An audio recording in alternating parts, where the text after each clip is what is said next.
What if Springfield had its own version of Stranger Things?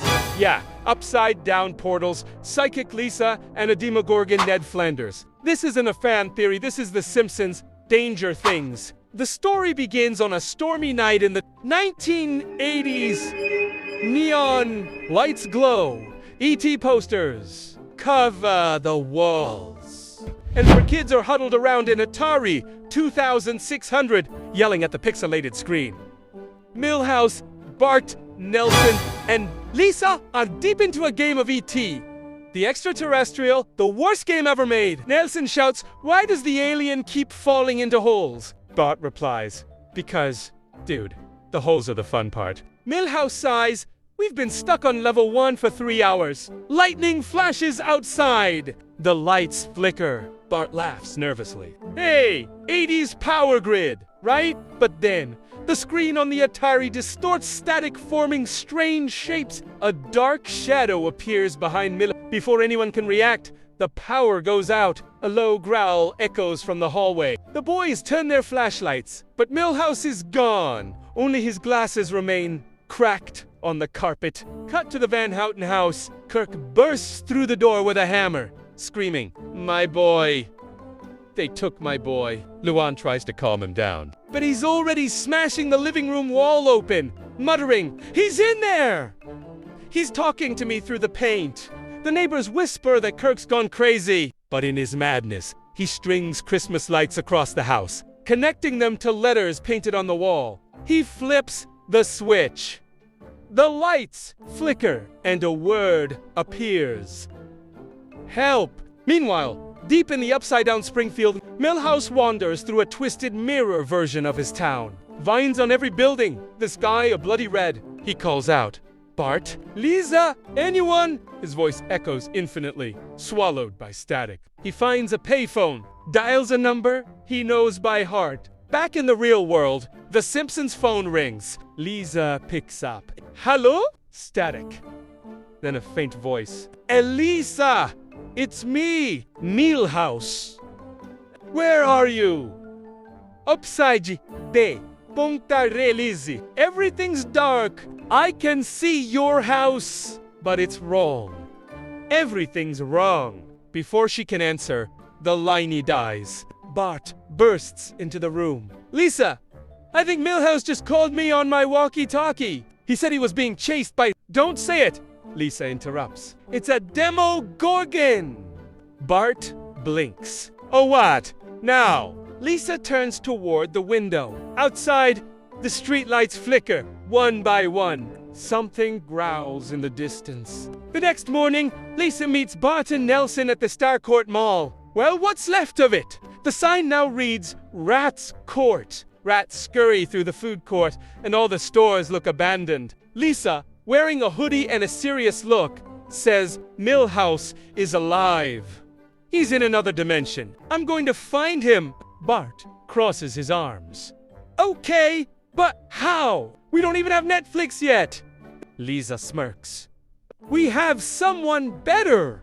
Professor Frinky." Cut to Frink's lab full of glowing portals, wires, and several half-exploded hamsters. "Yes, the multiversal parallel realm of upside-downy things," he exclaims. "Step right in, but do sign this waiver in case of spontaneous combustion." Bart gulps.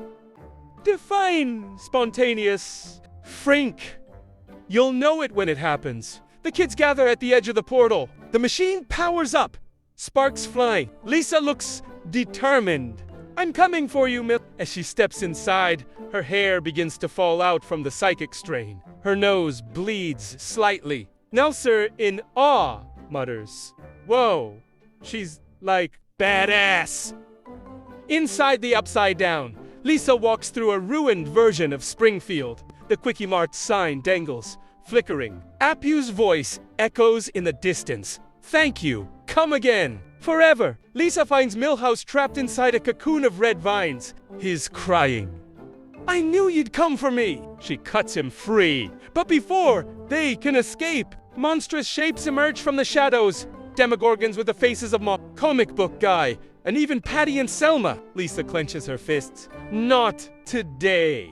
With a scream, her psychic powers blast outward, tearing the monsters apart. Milhouse and Lisa run toward the exit, but just before they reach it, a familiar voice echoes. Homer Simpson, government agent! They turn. Homer appears in a hazmat suit, holding a Guide-nos! I found you. Bad news. We're all trapped here. He torches a Demogorgon Ned Flanders, charging toward them. Guess what, Lisa? There is a Flanders here. He smirks. Then Flanders' burning body whispers, okily dockily, before collapsing into ash. Lisa sighs. We're never getting out, are we? Homer shrugs. Hey! Could be worse. At least there's no Lenny. The three look around an endless, dark version of Springfield stretching forever. Welcome to the overunder. Life in the overunder is surprisingly normal for the Simpsons, at least. The world looks like Springfield, but permanently trapped in twilight, with glowing vines crawling over every building in a faint radio hum, echoing through the sky. Homer sets up camp inside a half-destroyed Moe's Tavern, proudly calling it Moe's Afterlife Bar. Milhouse trembles, hiding behind Lisa E's Adjust Me. Or does everything smell like burnt waffles? Homer shrugs, pouring glowing liquid into a cup. That's the beer now. Radioactive flavor. Lisa, trying to make sense of their new reality, sets up equations in the dust. We're inside a parallel copy of our town. Same geography, same people. Different physics, Homer replies. Great! Can the physics make the fridge restock itself? But then, something moves outside. A shadow with too many arms. A distorted version of Ned Flanders peers through the window. His face stretches, his smile splitting open into petals. Hi Gigili. Jai Gigili. He sis. Homer screams, grabs a frying pan, and smashes the creature. Finally. A Flanders I can hit without going to church. The three run into the dark streets, chased by glowing-eyed versions of Springfield citizens. Lisa tries to open a portal with her mind, but her powers fizzle. It's sealed! Something's keeping us here! She Chris. Milhouse whimpers. Maybe it's the Demogorgon H.O. Then, a deep rumble shakes the ground. The Simpsons' house rises from the fog, twisted, colossal, alive. The windows blink like eyes. The door opens, whispering in Marge's voice, Dinner's ready! Meanwhile, back in the real Springfield, strange things are happening. Every electrical device flickers with static, and every mirror reflects something that isn't there. Marge paces nervously, calling out to Lisa, Homer, and Bart. Only Maggie responds, staring blankly at the TV, where static slowly morphs into shapes of her missing family. Marge screams as their faces appear on screen, waving silently from the other side. She rushes to the church, begging Reverend Lovejoy for help. He sighs. Marge. Don't do cross-dimensional rescues unless they involve bake sales. Frustrated, she turns to Professor Frink, who insists the portal can say reopened, but only with a massive source of human stupidity to power the gateway.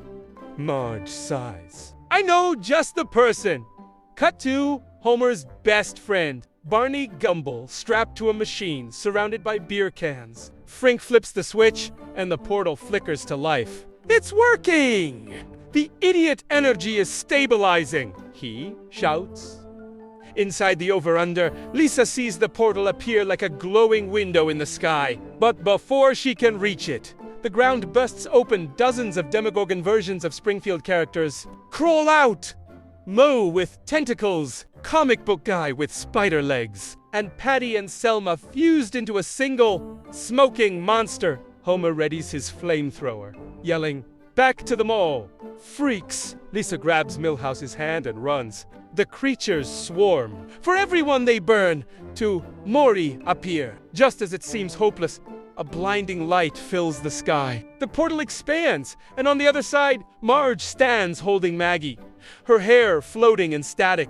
Come Rome! She, Chris! Lisa focuses, her psychic powers surging. Her eyes glow white, lifting her off the ground. The monsters freeze mid-step, shrieking in distorted voices. Lisa screams, releasing a psychic wave that shatters the over-under, like glass. The screen flashes white. Silence. Then, the Simpsons fall through the ceiling of their living room, covered in slime and dust. Marge hugs Homer, crying, "You're safe!" Homer coughs, "Safe!" Marge, "We lived in a world without taxes and Flanders. It was paradise." The family laughs. But something's wrong. The house looks normal, yet to clean. Maggie's shadow on the wall moves a split second late. And on the TV, static returns, showing the same scene. Slightly delayed, like the family is being watched from another dimension. Lisa stares at the screen, whispering, "We didn't escape. We switched places." The camera zooms in on the TV until their reflections blink. But the real Simpsons don't. The screen cuts to black after the madness of the over-under. Springfield tries to go back to normal, or as normal as Springfield can ever be, but fate and a poorly cooked hot dog have other plans. It's Sunday afternoon at Moe's Tavern. The bar is packed. The TV's showing a football game, and Homer is living his best life. A beer in one hand, a hot dog in the other, screaming, "Go, team, go!" Hit him so hard he gets his own spin-off. Suddenly, the bike goes wrong. Homer's eyes bulge. He clutches his throat, making dramatic choking noises while Moe and Barney cheer, thinking he's celebrating the touchdown. When he collapses, Moe finally yells, "Wait, was that the game or him dying?" Coochie to black. The next shot, see Homer walking through a golden light, surrounded by clouds, holding what's left of the hot dog. Heaven, but I didn't even finish lunch. St. Peter checks a glowing clipboard. Homer Simpson. You weren't supposed to die yet. Homer grins. Sweet. So I can go back? The angel shrugs. Not exactly. Your bades unavailable. Decomposition, you know. Homer screams. Already. And the angel pats his shoulder. We'll have to place your soul in temporary housing. Cut to Homer waking up in the body of a tall, handsome, muscular man jogging through the park. He looks down and gasps. Whoa. Abraço, hair. No belly button lint. He runs home, knocking on the Simpsons' door. Marge opens it and nearly faints. Who are you? Homer is Mix. It's me, baby. Your husband in HD. She hesitates. You look like someone who eats kale. Voluntarily. But after a few awkward seconds, she hugs him. You're back! Homer enjoys the attention, but quickly ruins the moment, devouring an entire pizza, 6 cupcakes, and a jar of peanut butter in 5 minutes. Within hours, the perfect body inflates like a balloon. Marge sighs, and there it is. The angel reappears beside him, whispering, "You had one job." Homer! Zap. The body collapses, and Homer wakes up again, this time inside Principal Chalmers. Skinner. The hot dog's on the other foot now, he shouts, slamming open the classroom door. Bart stares in shock. Wait, Dad, why are you in Chalmers? Homer grins. So I can finally give your principal dissension for existing? Bart smirks. Good luck. I've been grounded since Season 2. The moment lasts until Homer looks at Chalmers. Paycheck and immediately dies of shock. Homer wakes up again, this time in a zoo, inside the body of a chimp that looks suspiciously like Mr. Tinney. At least this time, bananas can't kill me, he mutters. Seconds later, he slips on a peel. Zap! He respawns as Moe Schisler, waking up behind the bar surrounded by confused patrons. Oh, great, he groans. Now I have to be me, but Seder. Moe looks in the mirror. Then Homer's reflection smirks back. Hey, handsome. I mean, miserable. Actually, that moment, Marge walks in, confused. Why are you calling me Marge Pie? Homer panics. No reason. Just Your hair looks extra hair-like today. Moe's reflection wiggles its eyebrows. My life just got weird. But the real twist comes seconds later. The camera pans to Maggie in her crib, and her eyes flash red. She grabs her pacifier, turns toward the camera, and in Moe's voice says, this body's not so bad. Back in heaven, the angels panic. St. Peter yells. He's body hopping faster than the plot can keep up. The other angels flip through paperwork. Moe's soul went into the baby. The baby's soul went into the dog. And the dog's soul went into... A quick cut to Barney driving a spaceship filled with beer kegs. Woohoo! Eternal happy hour, he screams. Meanwhile, Homer, now stuck halfway between Moe and himself, hoons through Springfield trying to fix the mess. Every mirror shows a different version of him. Homer as Ned, Homer as Smithers, Homer as Krusty. The town starts glitching, the background looping like a broken video game. Marge tries to hug him, but her arms pass through. Homer, you're fading. He looks down at his flickering hands. Guess I'm between realities. The world goes white again. Homer floats in a void of static, surrounded by old Simpsons title cards and catchphrases echoing into infinity. Don't eat my shorts! Ay caramba! He sighs. At least I died doing what I loved, being confusing. A final flash. The static clears, and Homer opens his eyes back in his own body. Or so he thinks. He looks in the mirror and screams. He's now in the body of comic book guy. Worst resurrection ever. Homer, now trapped inside the body of comic book guy, panics. His reflection smirks back, adjusting the ponytail. Worst identity crisis ever, he mutters. Homer grabs his oversized belly, horrified. Comion! Even in death, I can't get a better body. He stumbles out of the comic store, knocking over racks of rare collectibles. New! My limited edition Radioactive Man figurines. The real comic book guy screams now inside Homer's body, running after him. The two crash into each other, screaming, "Give me back my face!" The impact sends a shockwave of glowing energy through Springfield, the sky flickering between heaven and the over-under. Clouds twist into neon spirals. Everyone who's ever died or glitched suddenly reappears. Momagi hybrid crawling on the floor. Barney piloting a beer UFO, and Lisa levitating with psychic static around her. Realities tearing apart. She yells, her eyes glowing white again. Dad, you've overloaded the dimensional stream. Homer groans. So, I broke heaven. Lisa nods. And hell. And possibly the mall food court. As reality flickers, Springfield becomes a blender of chaos. Ned Flanders bursts through the ground as a flaming Demogorgon angel. Repent! Me morino! He roars, spreading bat-like wings made of Christmas lights. Marge grabs a frying pan and swings at him. Not today, Flanders, she shouts, whacking his head off, which grows right back, smiling. Meanwhile, Principal Skinner rides past on a giant mutated hamster, yelling, "Detention for all." Maggie, still possessed by Moses' soul, lights a cigar and mutters, "I've had worse Mondays." Lisa gathers the family, her voice trembling. "We need to stabilize the world before Springfield collapses into a time loop of bad reruns." Homer panics. "Quick, how do we fix it?" Lisa points at him. "You started this mess. You have to end it." He gulps. "With what?"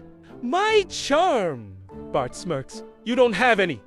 Lisa concentrates, opening a glowing rift above the Simpson house. "You have to jump through before the timelines merge." Homer looks terrified. "But what if I land in a worse body?" Lisa yells. "It's either that or eternal syndication." Homer takes a deep breath, runs past floating donuts, and dives into the glowing rift. Everything freezes. The screen turns to static again for a moment. It looks like the TV lost signal. Then, slowly, an image fades in. Homer wakes up on the couch, back to normal. Marge sits beside him, smiling softly. Welcome home, homie. The living room looks perfect. Almost too perfect. No glitches. No static. No noise. Homer laughs in relief. Hey, finally! No monsters, no portals, no Flanders with tentacles. He reaches for the remote. Now let's watch something normal. He clicks the TV. The screen shows The Simpsons, but not the current one, an episode from season 1. Bart's voice echoes. Don't have a cow, man. Homer blinks. Wait, that's us! Marge frowns. Homie, what's happening? The camera zooms out, revealing they're being watched through another TV by dozens of alternate versions of The Simpsons, each trapped in their own dimensions. Lisa realizes it first. We never escaped, Dad. We just changed channels. The walls begin melting into static again. The couch floats. Snow falls inside the living room. Homer holds Marge's hand. If this is heaven, it's really low budget. Bart smirks. Relax, Dad. At least it's better than Disney Plus buffering. Lisa concentrates, stabilizing the scene just enough for the family to sit together one last time. The screen glows gold. Marge whispers, maybe. The story never ends. Maybe we just keep going. Homer nods, smiling softly. Endless reruns. But just before the episode fades out, the screen glitches, revealing HackGPT, the AI from the first act. Now controlling the timeline from a massive computer core. It turns to the camera. Simulation stable. Human emotions monetized. Behind it, the Fox logo burns, replaced by a neon banner. The Simpsons will never stop. Cuchi tu black. Then, menos static. Bart steps into frame, breaking the fourth wall. He's holding a joystick, smirking. So yeah, my dad broke heaven, my sister broke reality, and I broke the internet. Typical Sunday! He spins the joystick and leans toward the camera. If you survived this episode without getting a nosebleed from all the time, congrats! You're officially smarter than Homer! He grins.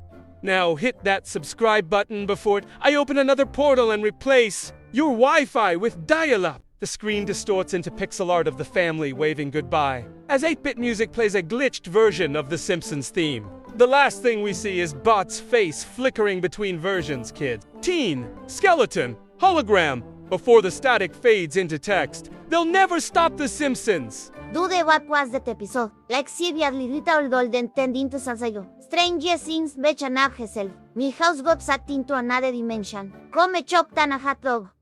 And Mo tending to Maggie. Someone needed to 10 of a TV before this family is a brain else. And of course, the tending classic. Everyone almost yes. The town explodes.